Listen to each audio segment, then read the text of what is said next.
welcome to our special report on Oracle Investment Nigeria. I'm Keisha Gitari. Now, this event brought together thought leaders and investors in West Africa and shone a spotlight on some of the factors driving foreign direct investments into Nigeria, West Africa's largest economy. Join me as we run through some of the highlights. The resilient economic growth of the African continent over the last decade has been a key driver of investments in the region, even at the worst of times. In the midst of the global economic and financial crisis, the African continent posted moderate growth of about 2% in 2009, making it the only region apart from Asia to record any growth that year. Since then, the continent's growth trajectory has been impressive at 4.5% in 2010, 5.0% in 2011, and 6% in 2012. Today, Africa is rated by the IMF as the second fastest growth region in the world.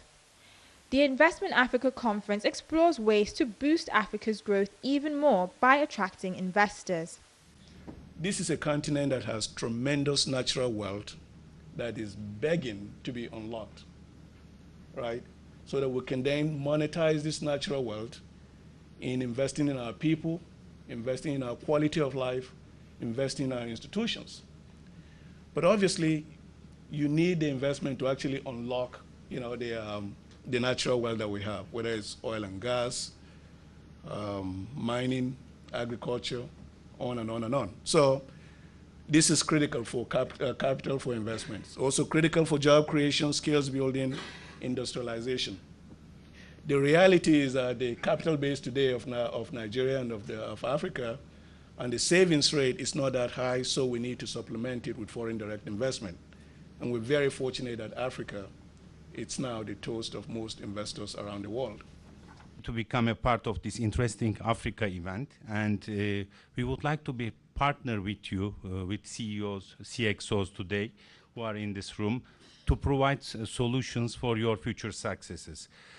I know that Nigeria is very famous with something, with entrepreneurs, with entrepreneurial skills. We see so many SMEs, so many Nigerian enterprise who are very successful, and all of them are now in a transformation phases. They are trying to transform themselves from a local to global scale, or at least Pan-Africa scale. So in order to help or to facilitate that process, we are, as Oracle, we will be helping you some infrastructure. I know in Nigeria, in any foreign direct investment, infrastructure can be perceived as highway or power or some other things, but information technology is also a very important component of this topic. Foreign direct investments are vital to the African continent at this stage for several reasons.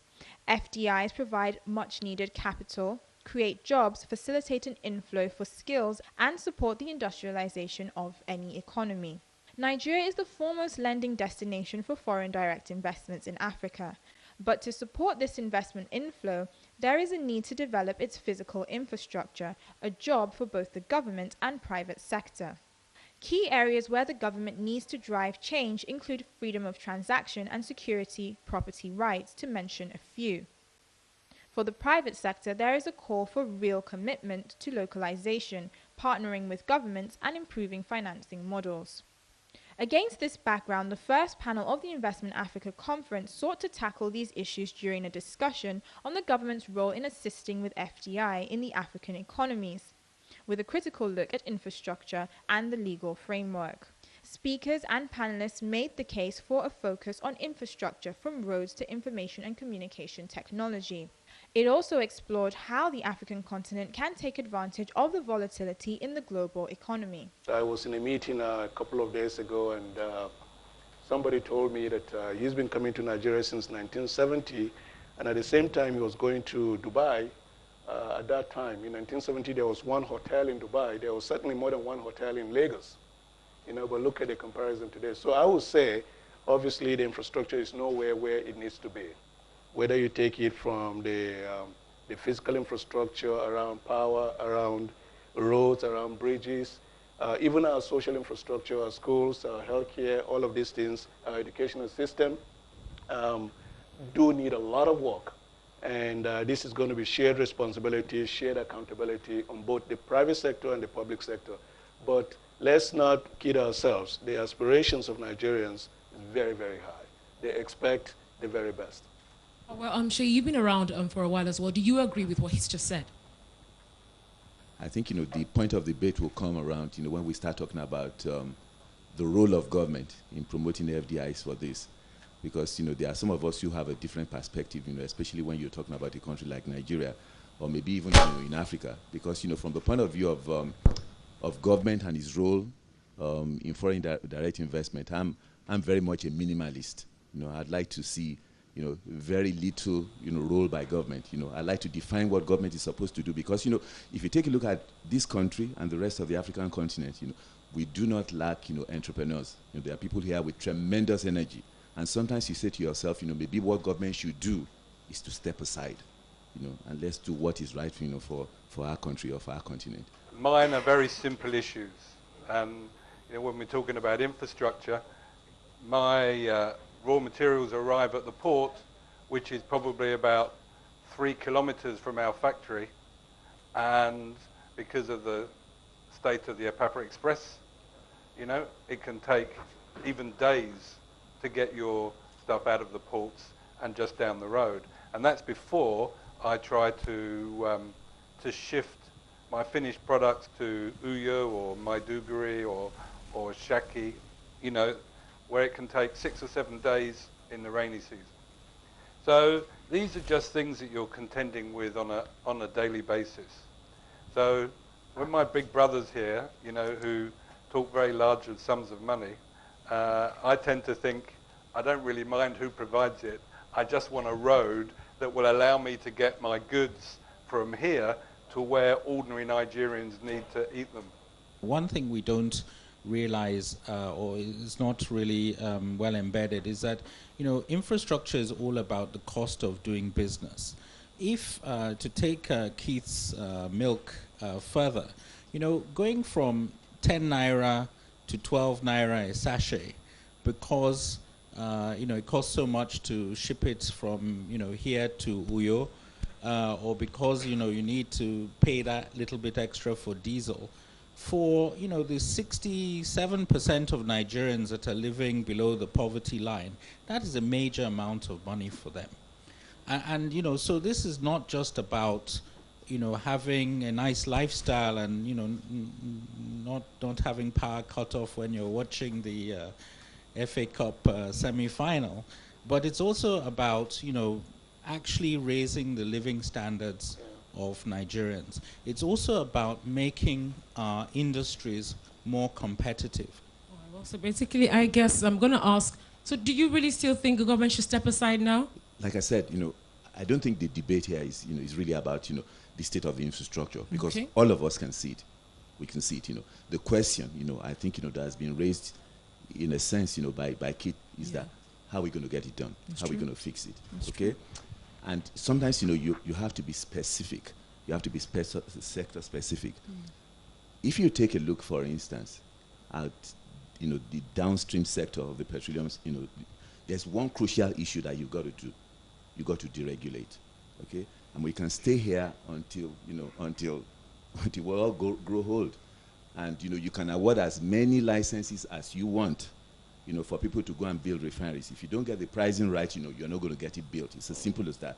And that's why I say look, listen, the thing we've got to do basically is to say, government, you set the policy environment, make sure there are no distortions.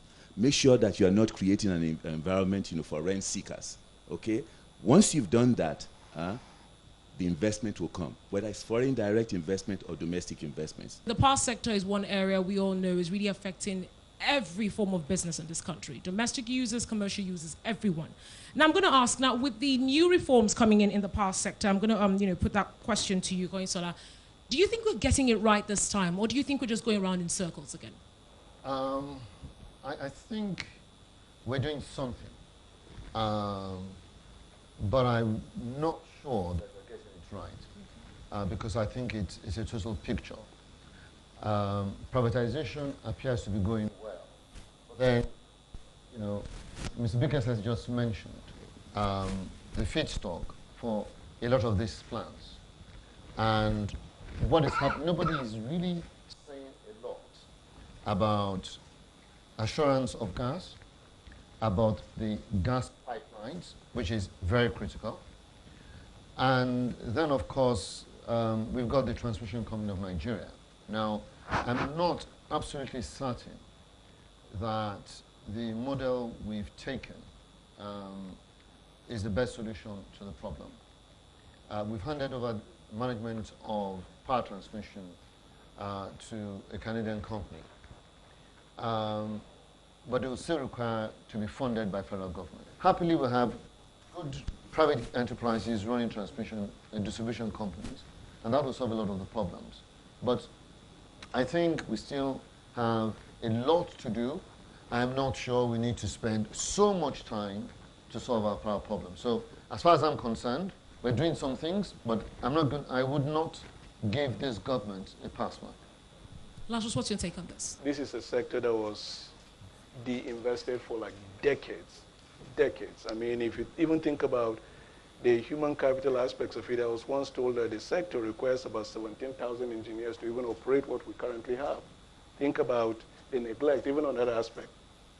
Having said that, though, I think by almost a lot of international recognition, they've done as decent a job as can be expected in Nigeria with the privatization. I mean, this is one sector that, I mean, we have other sectors that we can see as counterexamples to progress that has been made here already.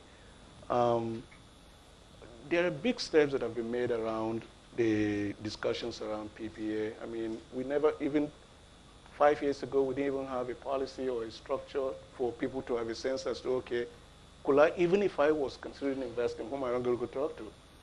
Now you do have those agencies. I'm not a government spokesperson, but I really do appreciate the effort. But he is absolutely right. There's so much more to do. Let's look at the legal framework even have in the country here. How good is it, you know, to even help attract foreign direct investment? We're talking about what duplication of agencies, the one-stop shop, the one death stop he talked about. Let's look at our legal framework. All right, I think the point made by a good friend from NIPC illustrates the difficulties we have in the country. I think in addition to what she has mentioned, which is the problem that you have at times that someone doesn't come, is that you just have one too many agencies to deal with, too many taxes to pay.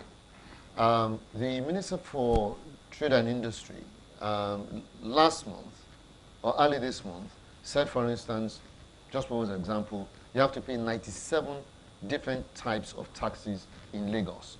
So what you have in Nigeria is this. And before I came, I was speaking to someone in the lottery business, and he says he prices his lottery such that the agent and the guy that is selling the ticket factors in the money is going to pay the policeman, the money is going to pay the area boy, the money is going to pay the local government chap. Because if it doesn't, the money is not going to make a profit. We're going to a short commercial break. More from Oracle Investment Nigeria when we return.